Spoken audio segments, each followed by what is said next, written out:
नमस्कार दोस्तों, स्वागत है आपका ओनली न्यूज 24x7 में। सोनिया और जाकिर नाइक की बड़ी डील, एक बड़े अमाउंट 50 लाख RGF के लिए ट्रांसफर हुए। बड़ी खबर है, आप लोग इसको छोटी माने तो बात अलग है। पुलिस एकेडमी से खुलासा हुआ है। क्या आप जानते हैं कि भारत का एक भगोड़ा जिसे आतंकवाद को बढ़ावा देने का आरोप है, उस देश का सबसे पवित्र संस्थाओं में घुसना, क्या वो व्यक्ति जिसके विचारों ने युवाओं को रेडिकलाइज किया, हमारे भावी पुलिस अधिकारियों को ट्रेनिंग दे रहा था, और ऊपर से क्या ये सब राजनीतिक परिवारों से जुड़े फंड के बदले हुआ? जी हां, हम बात कर रहे हैं 2013 के उस विवादास्पद दौर की, जब मनमोहन सिंह की कमजोर सरकार सोनिया गांधी के इशारे पर चल रही थी। जाकिर नाइक वो नाम जो भारत के दुश्मनों की लिस्ट में शुमार है, उसको हैदराबाद की सरदार वल्लभ भाई पटेल नेशनल पुलिस एकेडमी में बुलाया गया। यहां सैकड़ों ट्रेनी IPS अधिकारी बैठे थे, जो कल के DGP और IG बनने वाले थे। लेकिन यह महज एक व्याख्यान था या कुछ और क्या था, मैं आपको बताता हूं। क्यों एक ऐसे व्यक्ति को, जिसके पीस टीवी पर जिहाद की तारीफ होती थी, बड़े आराम से 2013 तक पीस टीवी भारत में चला है, आपने खुद देखा होगा, सुरक्षा तंत्र के दिल में जगह दी गई। और रुकिए, क्योंकि ये कहानी यही नहीं रुकती है, ये सीधे सोनिया गांधी के राजीव गांधी फाउंडेशन तक जाती है, जहां 2011 में जाकिर नाइक की संस्था ने 50 लाख रुपए दान लिए। जांच एजेंसियों ने उसे उजागर किया, लेकिन सवाल बाकी है, यह दान था या सौदा? क्या बदले में नाइक को संरक्षण मिला? आज हम इस पूरे प्रकरण को तथ्यों और सबूतों के साथ बोलेंगे और खोलेंगे दर पर दर भारत। और चेतावनी है, यह सुनकर आपका खून खौल सकता है, क्योंकि यह सिर्फ पैसे या व्याख्यान की नहीं, बल्कि देश के सुरक्षा पर सवाल है। क्या सोनिया गांधी का हाथ था? क्या कांग्रेस का अल्पसंख्यक वोट बैंक इसकी जड़ था? अंत तक रुकिए, क्योंकि सच्चाई का यह तूफान आपको सोचने पर मजबूर कर देगा कि दरअसल सोनिया मैडम है क्या। चलिए, सबसे पहले उस 13 मई 2013 की घटना पर आते हैं। सरदार वल्लभ भाई पटेल नेशनल पुलिस अकादमी, हैदराबाद, यह वो जगह है जहां देश का भविष्य संवारा जाता है। यहां IPS ट्रेनिंग दी जाती है, कानून सीखते हैं, अपराध से लड़ना सीखते हैं। लेकिन उस दिन अकादमी में 160 से ज्यादा ट्रेनी अधिकारी इकट्ठे थे। इनमें नेपाल, भूटान और मालदीव के 10 अधिकारी भी शामिल थे। अचानक मंच पर चढ़ता है जाकिर नाइक। टॉपिक क्या था? टेररिस्ट एंड जिहाद एंड इस्लामिक प्रोस्पेक्टिव। अरे, आतंकवाद और जिहाद पर इस्लामिक नजरिया सुनने में तो बड़ा अकादमिक लगता है, लेकिन जाकिर नाइक कौन था? एक डॉक्टर जो प्रचारक बना। उसके व्याख्यानों में कुरान की आयतें तो होती थी, लेकिन व्याख्यान ऐसी कि युवा आग बबूला हो जाते थे। वो कहता था कि हर मुसलमान को जिहाद करना चाहिए, शांतिपूर्ण कहते हैं, लेकिन बांग्लादेश के ढाका हमले में हमलावरों ने इन्हीं को अपना गुरु बताया। 2016 में तो भारत सरकार ने उसे एक तरह से कहें कि फ्लाइटिंग घोषित कर दिया, मलेशिया भाग गया, इंटरपोल से रेड कॉर्नर नोटिस मिल गया।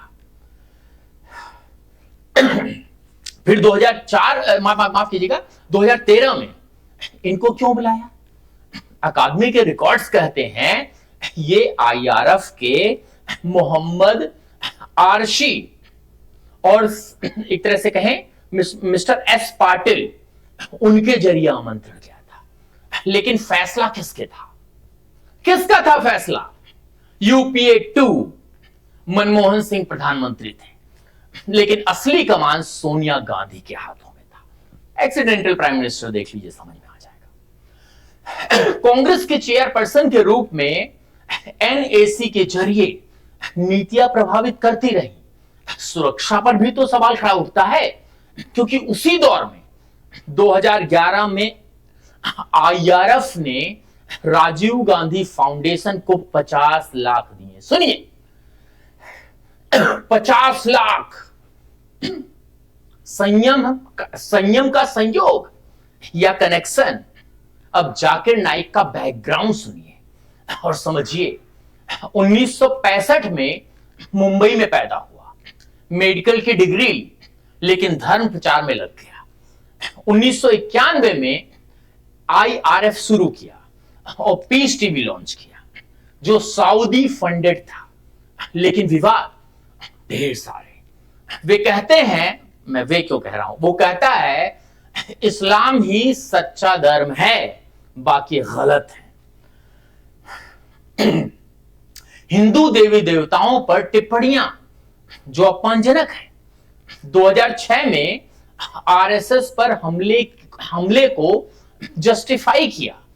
2010 में कहा ओसामा बिन लादेन हीरो है।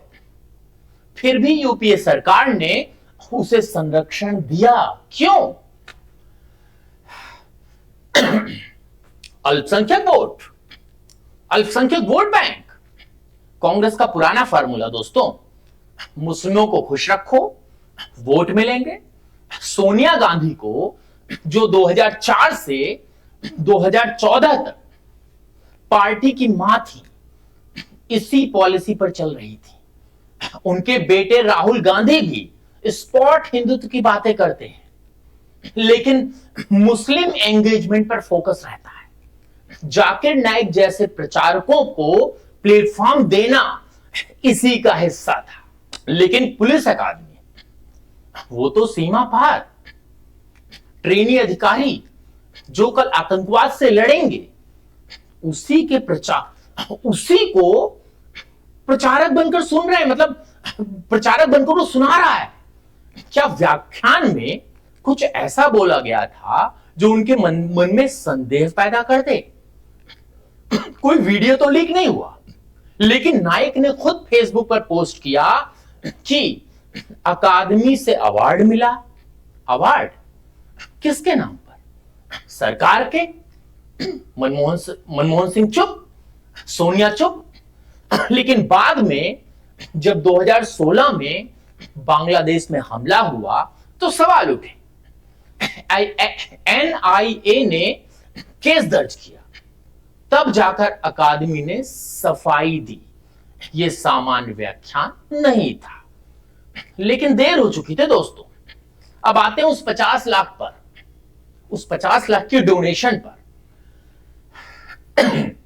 2011 जुलाई आईआरएफ ने चेक जारी किया, 50 लाख रुपए रिसीवर। मैं चाहता हूं कि हमारे जो है सहयोगी एक बार टच कर दें स्क्रीन पर, जिससे कि हमें पता चले कि क्या वाकई जो है रिकॉर्डिंग हो रही है कि नहीं। तो दोस्तों, इसी के साथ हम आपको बताएं, 2011 जुलाई में आईआरएफ ने चेक जारी किया 50 लाख रुपए का। रिसीवर कौन था? राजीव गांधी फाउंडेशन, जिसके चेयरपर्सन सोनिया गांधी। फाउंडेशन का उद्देश्य शिक्षा, स्वास्थ्य, विकास। नेक लगता है, राजीव गांधी की याद में करना चाहिए। लेकिन फंडर जाकिर नाइक, बीजेपी ने इसे ब्राइब कहा। संबित पात्रा ने 2016 में प्रेस कॉन्फ्रेंस की थी। ये रिश्वत थी ताकि नाइक को शेल्टर मिले। चेक डिटेल्स, बैंक स्टेटमेंट सब रिकॉर्डेड, ईडी की जांच में कंफर्म। 2011 में, माफी चाहता हूं, 2011 में दोस्तों ट्रांसफर, 2016 में रिटर्न।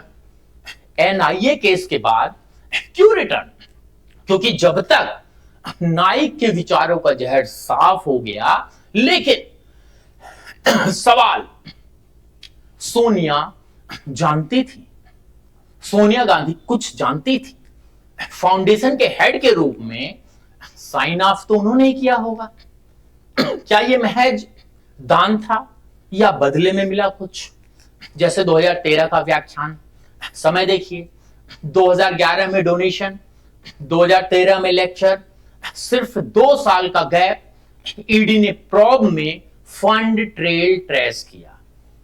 एमएचए ने, मिनिस्ट्री ऑफ होम अफेयर्स ने 2022 में एफसीआरए कैंसिल किया। कारण विदेशी फंड्स, जिसमें नाइक शामिल था। चाइनीज एम्बेसी से 5 करोड़, नाइक से 50 लाख। अमित शाह ने संसद में कहा ये जो ट्रस्ट है देश के खिलाफ काम कर रहे हैं। सोनिया गांधी का नाम सीधे नहीं, लेकिन फाउंडेशन उनका है। जवाबदेही, सिर्फ सफाई। क्या कि दान था, रिटर्न कर दिया। लेकिन जनता पूछेगी क्यों लिए भाई, क्यों ऐसे फंडर? सोचिए दोस्तों, ये सिर्फ 50 लाख नहीं, ये सिंबल है। राजीव गांधी फाउंडेशन, नाम तो महान, लेकिन सोनिया के नेतृत्व में क्या हो गया? 2005 में शुरू, लेकिन यूपीए के दौर में फंड्स की बाढ़। चाइना से, पाकिस्तान से लिंक्स संस्थाओं से, और ईडी ने पाया फंड्स डाइवर्ट हुए। लेकिन नाइक का सबसे विवादास्पद, क्योंकि नाइक को तो फ्लाइटिंग क्रिमिनल, उसके आईआरएफ पर पीएमएलए केस, $28 मिलियन का। सुनिए, छोटा मोटा नहीं, $28 मिलियन की क्रिमिनल एसेट्स। बीबीसी ने एक रिपोर्ट भी की। फिर भी 2011 में दान और 2013 में अकादमी, क्या ये कनेक्शन था? कांग्रेस ने हमेशा अल्पसंख्यक कार्ड खेला। 2004 चुनाव, कांग्रेस की सोनिया मुसलमान की दोस्त, लेकिन दोस्ती किस हद तक? आतंकवाद के आरोपियों से। जाकिर नाइक के साथ दिग्विजय सिंह की फोटोज, राहुल गांधी के गुरु कहे जाते हैं। सोशल मीडिया, ट्विटर यानी एक्स पर देखिए, बीजेपी नेता रोज एक्सपोज करते हैं। एक पोस्ट में कहा गया, कांग्रेस ने नाइक को पाला पोसा। वीडियो क्लिप है दोस्तों, जहां नाइक कहता है कांग्रेस के लिए तुम काफिर हो, फिर भी दान। ये विरोधाभास क्यों? चलिए गहराई में उतरते हैं। यूपीए 2 का दौर, 2009 से 2014, सुरक्षा पर लापरवाही के आरोप। 26/11 के बाद भी पाकिस्तान को सॉफ्ट, जाकिर नाइक जैसे को प्लेटफॉर्म। 2010 में सुदर्शन न्यूज ने एक्सपोज किया, नाइक की कट्टरता दिखाई। क्या हुआ? अल्पसंख्यक मंत्री रहमान खान ने मनीष तिवारी को लेटर लिखा। क्या लिखा? बैन करो। 1 महीना चैनल बंद। सुप्रीम कोर्ट ने खोला। क्यों? क्योंकि नाइक को बचाना था। और डोनेशन, ठीक 2 दिन बाद संयोग, एक्स पर यूजर कहते हैं सोनिया की जीभ लपलपाई, कट्टर भाषा।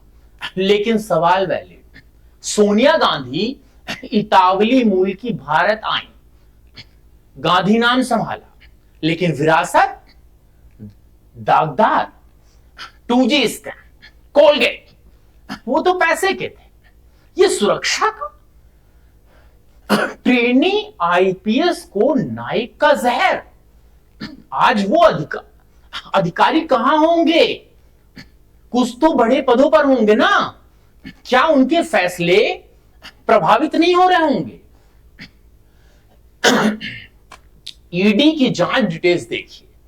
2020 में एमएचए ने कमेटी बनाई, सीबीआई, ईडी, टैक्स अफसर, 3 गांधी ट्रस्ट, प्रोब, आरजीटीसी में नाइक का 50 लाख, चेक नंबर, डेट सब 2011 जुलाई में 71 रिटर्न, जुलाई 2000 माफ कीजिएगा, जो है इसमें जो इस्तेमाल किया गया था वो शिक्षा प्रोजेक्ट्स के लिए किया गया था, लेकिन स्रोत क्लीन था।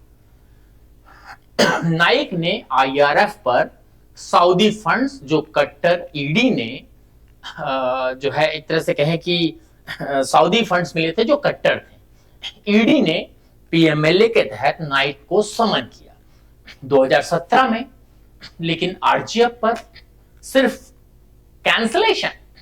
सोनिया चुप, राहुल चुप। 2022 में अमित शाह ने संसद में बोला था, मैंने आपको बताया दोस्तों, क्या कहलाता है ये सब कुछ। आपसे अनुरोध है कि आप इस खबर को अधिक से अधिक शेयर करें,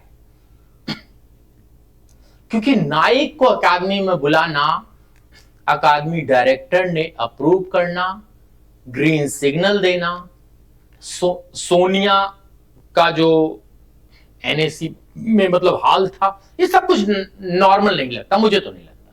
माफी चाहता हूं दोस्तों, थोड़ा सा गला खराब था, खांसी आई, और आपसे मैं चाहता हूं कि आपको लगता है कि हम देश हित का कार्य कर रहे हैं। मैं सौरभ मिश्रा, तो नीचे नंबर है, इस पर हम मुझे अधिक से अधिक सहयोग करें, गूगल पे, पेटीएम। आपका बहुत बहुत आभार।